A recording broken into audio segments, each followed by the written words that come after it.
All you did was only covering the cost of study abroad, and you're acting so arrogant. Do you enjoy blaming people like this?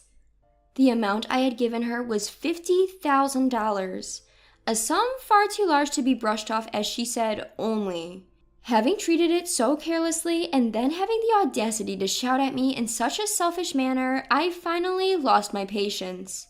I want nothing more to do with such a vindictive mother-in-law like you. Don't you dare show up at my daughter's wedding. Fine, I wouldn't dream of it. I hung up the phone in anger after a heated argument. I was too hasty, gave tit for tat. As the living room quieted down, I came to my senses. But I couldn't stand by as my eldest daughter-in-law who lied to people and even used her daughter as a tool to defraud money. To set her straight, I decided on a form of revenge. My name is Catherine. I'm turning 76 this year. I have 2 children, both of them are boys. Therefore, when my eldest son's family gave birth to my granddaughter Emily, I couldn't help but adore her. I didn't want to be a helicopter grandmother, so instead I made sure not to hold back on money for her celebrations. Events like her birthday, entering school, graduation, etc., I was always excited for the photos my son would send. When Emily was in college, my eldest daughter-in-law, Samantha, came to me to talk. Apparently, Emily said she wants to study abroad, but they were having trouble securing funds. It's such a shame for Emily. She's been working so hard at her studies. Well, we can't just cough up that kind of money out of nowhere. Then I'll cover it. How much do you need? Well, it's about $50,000. $50,000? I was a bit taken aback by the amount, but I figured studying abroad for a long period would cost that much. More importantly, I wished to fulfill my beloved granddaughter's wishes as much as possible. So I decided to take out $50,000 from my savings and give it to her. She thanked me repeatedly, so I didn't feel bad about it and had no regrets. However, it turned out that trusting her was a mistake anyways, as I realized it later. I heard from my son, Bob, that Emily had successfully arranged to study in the UK. Bob merely mentioned this like it was part of his work contract with no word of thanks for the money. Well, Samantha had been appreciating it all along, and although I was concerned about my son's attitude at that time, I thought it was just how it was. I was occasionally receiving pictures from Emily during her study abroad. She kept sending me happy reports like making a lot of friends overseas, having experiences she couldn't have had in here, and actually I enjoyed seeing it. But there wasn't anything about the expenses in her emails either. I wondered that I'm weird to expect appreciation, and though I felt uncomfortable, I didn't say anything about it at the time. Thank you so much, mother-in-law. Your help with the study abroad costs was a real lifesaver. That's all right. I got an email from Emily too. It seems she's really enjoying herself. Oh, an email from Emily? What did she talk about? Just about what she ate and such, nothing special. Anything wrong? Every time I saw Samantha, she was excessively grateful. Maybe Samantha had taken care of all the study abroad arrangements for Emily and hadn't really talked about the money aspect between the two of them. I decided to tell myself this to make sense of it all. Wanting both of them to be grateful might be too conceited. Though I felt a bit annoying, I tried not to think too much about it. It was a few years later when these annoyances became clear, when I heard she graduated college and was going to have a wedding. The news of her wedding came in the form of an invitation from her. I was thrilled. It feels like it happened to me when I found the cute message card in the mailbox. Riding on that momentum, I gave her a call. While making small talk, I conveyed a lot of congratulations. During the small talk, thanks to an inconsistency I discovered, I finally realized what had been making me feel uncomfortable all this time. Emily dear, I got your invitation. Congratulations! Thanks, Grandma. Will you come to the wedding? Of course. It was during this seemingly ordinary conversation. We had a great conversation about good old days, and suddenly it turned to her studying abroad during college. She spoke of her experiences as much as she could remember what she studied, how it was at the foreign college. That sounds like a great memory. Just listening to it makes me happy. It really was. If I didn't have to worry about money, it would have been perfect. Huh? What about money? Yeah, I had to take out a scholarship for the study abroad. There were a lot of conditions and it was tough. I tilted my head at her words. I was certain that I had given Samantha $50,000 for Emily's study abroad expenses. With looking at my bank book, I reconfirmed that. I told her that even though I was puzzled by her story, but she insisted that she had secured a scholarship on her own with researching the conditions for the study abroad expenses. No mistake, I have all the documents of the scholarship when I borrowed it. I don't get it. I definitely gave the money to Samantha after discussing it with her. Over the phone, we were both puzzled over. But no matter how much we thought, we couldn't figure out the truth. She said she would check with her mother, then hung up. I worried about what could have happened to such a large amount of money as $50,000. But the next day, I was shocked to know the truth by a phone call from Samantha. Oh, Samantha, good timing. I wanted to ask you something.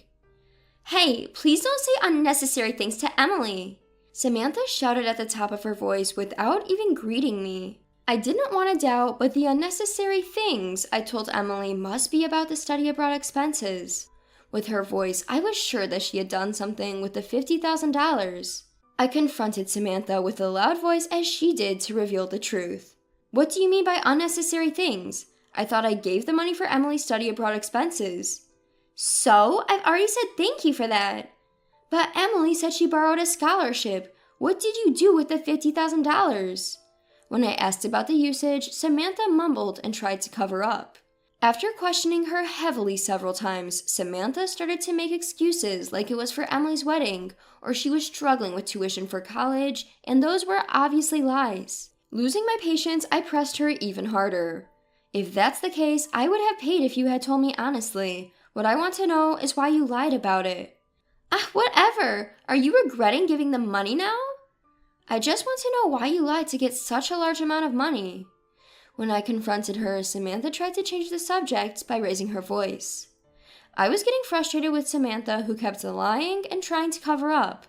But I stubbornly brought the conversation back to the point and kept asking for the reason, and then she finally snapped and lashed out at me. I was enraged by her audacity, defiantly brushing off the fact that she had deceitfully obtained a large amount of money, like $50,000. All you did was only covering the cost of study abroad, and you're acting so arrogant. Do you enjoy blaming people like this? The one who did something to be blamed for is you, isn't it? Surely you didn't use that money for yourself, did you? You're so persistent. I want nothing more to do with such a vindictive mother-in-law like you. Don't you dare show up at my daughter's wedding. At her incredibly selfish remarks, I was finally fed up and responded, I wouldn't dream of it, before hanging up the phone. I was too hasty, gave tit for tat. As the living room quieted down, I came to my senses. But I couldn't settle down without making my eldest son's wife, who had lied and used her daughter as a pretext to deceive money, face the music. I decided to take some revenge to correct Samantha's dishonesty. Though I had agreed to attend once, my heart was quite painful to inform Emily that I couldn't attend her wedding. However, I couldn't forgive what Samantha has done because I loved my grandchild. Taking a deep breath, I sent an email to Emily. Because of my distrust in Samantha, I conveyed my desire to hand over the wedding gift directly and decided to meet Emily outside. Grandma, you're not coming to the wedding? I'm sorry, I have some circumstances this time. You always say that, Grandma, but you never come to my celebrations. Emily's words made me freeze for a moment.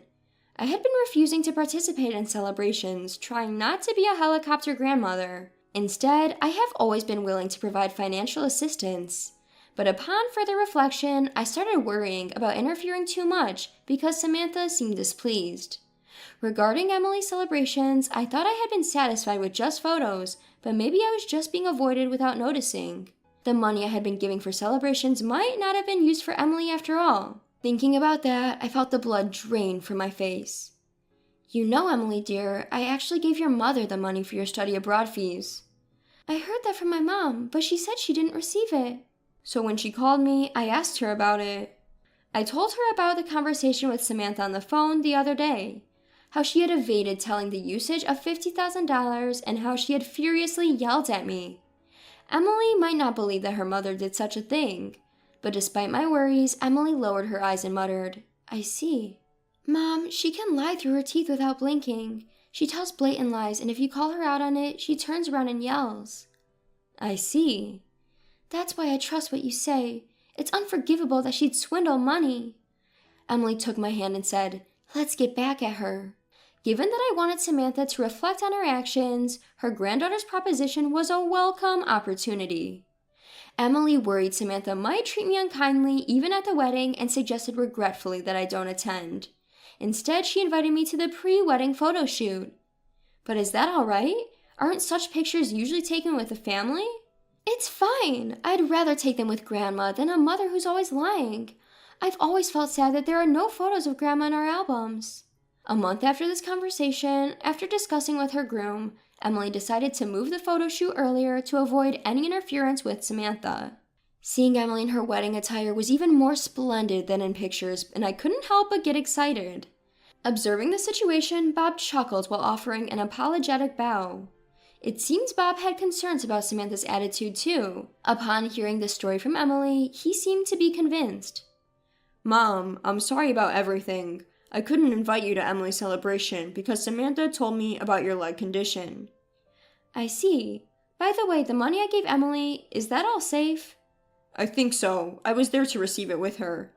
That's good then. Bob seemed that he had other concerns about Samantha, and I was told that he is looking into it by himself. Both Emily and Bob seemed upset with Samantha's actions, and also this time with a large amount of money. Just as I was talking to Emily and Bob, who were completely on my side, I received a call from Samantha again. Apparently, she noticed the change in the pre-wedding photo shoot schedule and was unhappy about it. She decided to call and berate me. Hey, mother-in-law, what have you done? What are you talking about? I heard you went ahead and did the pre-wedding photo shoot. How dare you ignore me when did such a thing? Why do you think I would do something like that? It's obvious. You're doing it out of spite because you can't attend the wedding. Samantha snapped triumphantly. I sighed and then decided to inform Samantha of the truth. The idea to change the pre-wedding photo shoot schedule came from Emily and Bob. Upon hearing this, Samantha realized that I had told the two of them the truth and closed her mouth. After a moment of silence, she started yelling at me again. Two people were leaning in close to the phone, making sour faces and shaking their heads. You probably said something like, "After all, I'm sure I had paid money for Emily, right? Emily would never believe you without evidence." Excuse me? Emily believes me, and that's why we were able to have this pre-wedding photo shoot without you. Why would Emily believe you over me? Well, it probably has something to do with how you act normally. Or would you like me to put her on? When asked that, a response came back like, "What?" with a loud voice. It seemed they had heard the conversation clearly, and I passed the phone to Emily with a frown and a look of discontent on her face. Mom? Emily, you really are something, not inviting your mother to such an important pre-wedding photo shoot. What were you thinking? Mom, you didn't apologize to Grandma at all, did you? Well, you haven't apologized to me either. What are we going to do about the pre-wedding photos without the mother of the bride in them? Samantha raised her voice and cut her off while she was speaking. Seeing this, Bob took over the call. Though he spoke a little distance away from us, it seemed the conversation didn't go well for Bob either, and he quietly shook his head after hanging up. I didn't think it would be this hard to communicate. That's fine, Dad. I'll get back at my mom. You said that before, but what are you planning to do? I have a good idea. Looking at Emily, who was grinning with a mischievous look on her face, Bob and I looked at each other. I told Bob that I would not be attending Emily's wedding, and I asked him to record the event for me instead. A few days later, as promised, Bob showed me the video he had recorded at the wedding, and I was astonished. It was a scene of Emily reading a letter of gratitude to her mother. My mother used the money that my grandmother gave me for studying abroad for her own debt repayment. As the crowd murmured, the video captured her voice clearly. The fact that the money for studying abroad that I was supposed to give Emily was used by Samantha. That she kept this from me, even Emily and Bob. That she had been ignoring me all this while. That even on the day of the wedding, I was made to miss it because of Samantha, and she revealed all this with a loud, clear voice in front of all the relatives. At one point, there was a scene where a figure resembling Samantha was causing a commotion and raising her voice. Stop lying! What's fun about disrespecting your mother? That's the truth, and I have evidence too. The camera caught this exchange. Samantha, who likely wanted to maintain a good face in front of her relatives, was ostracized and slouching at the family table. Even her figure of feeling discomfort was clearly captured on film by Bob. I was continuously astonished by this video, and after watching it to the end, I let out a big sigh. What a wild get back, Emily. When I investigated and confronted her, it seems she used Mom's $50,000 for debt repayment. Not only that, she also seems to have freely wasted money on travels and shopping. Oh, really? But isn't that a lot of money? It's just the tip of the iceberg. She seems to have lied here and there, borrowing money from others too. At Bob's words, I found my jaw dropped. It's not surprising that she would lie to others as well. It's because she can even lie to her own family so easily. But it's still too harsh. Bob decided to file for a divorce on the grounds of her bad habits. Emily, now married and living separately, thinks it was a good opportunity and seemed to be supporting Bob. After that, I received a report that Bob and Samantha's divorce had been finalized. Samantha seemed to not give up on Emily and is still trying to get in touch with claiming parental rights. Unfortunately, Emily's chosen husband would not allow this, and it seemed that it never happened. I wouldn't want to introduce my child to a lying grandma like her. Emily moves far away, determined not to engage with Samantha at all. By the way, we continue to keep in touch via email. Emily's husband is a nice man. We've gotten along so well as a family since the pre-wedding photo shoot incident. I've only received one phone call from Samantha since then. The call was her complaining, "Since Emily left home to get married, I haven't been able to get in touch at all. Let me see my daughter. You tell her everything was a lie." Of course, I politely refused, and I am currently cutting off contact with Samantha. The $50,000 I gave to Emily for her benefit was apparently squeezed out during the divorce negotiations with Bob and added on as alimony. Her relatives also knew about her misconduct from the wedding incident, and now it seems there is no one else who would take her side. She is currently working day and night to repay the alimony. When I have a child, I'll be sure to tell you first, Grandma. Look forward to it. Oh, I'm always waiting for good news. Emily is as energetic as ever and is even more friendly than before. She is even currently planning a family trip for us to make up for the celebrations we could not attend together.